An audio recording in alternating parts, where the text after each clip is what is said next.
Nagamta ki video ha satra kaperthei. Subscribe ki ukasi reporta. Ba share rukcha ki parlo ki jongki. Kublai shibun. Ka Rosie kala thum shibun kinongele persha na arphuai teli kiri hapdeng jongka thma Ukraine. Ka Rosie kala penya shashai ban thum ikiriu yele thma katkum ka report jongka Ukraine.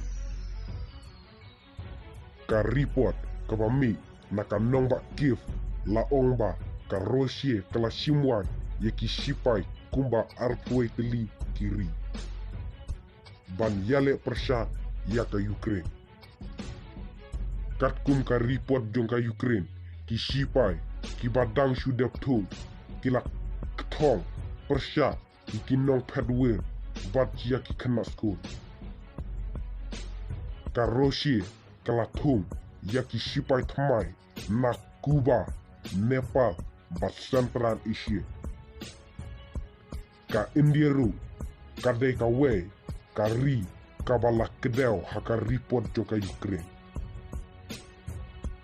Katkum ka sengpej bini jongka India ka CBI kadang tokit ya ka jingkai jongki nong India haka thmar Rosie Ukraine. Saungut kibreu kentup yu translator jongka Defense Ministry kala sya keno ha nyoterik me arjar aksau. Ka CBI kala lap live sangut ki bakerpat sya kibreu jongka India bala shim daka Rosie haka jingkular jongki kamre. Hau Oktober arjar apulai ka Rosie kala kam ba kumba saus pa ngut ki nongwe kila poi ha Crimea.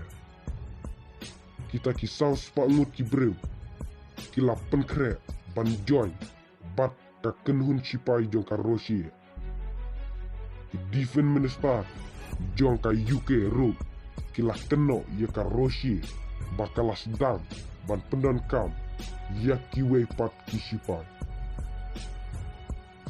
Ya kane ka jingpen benar la kentai da ki weipat ki sen ki ba ya checkmat haka election jongka Rosie. Katkum ka Geneva Convention ki shipai baterai wai shari nongwe kim don hok ban yakun haka thma.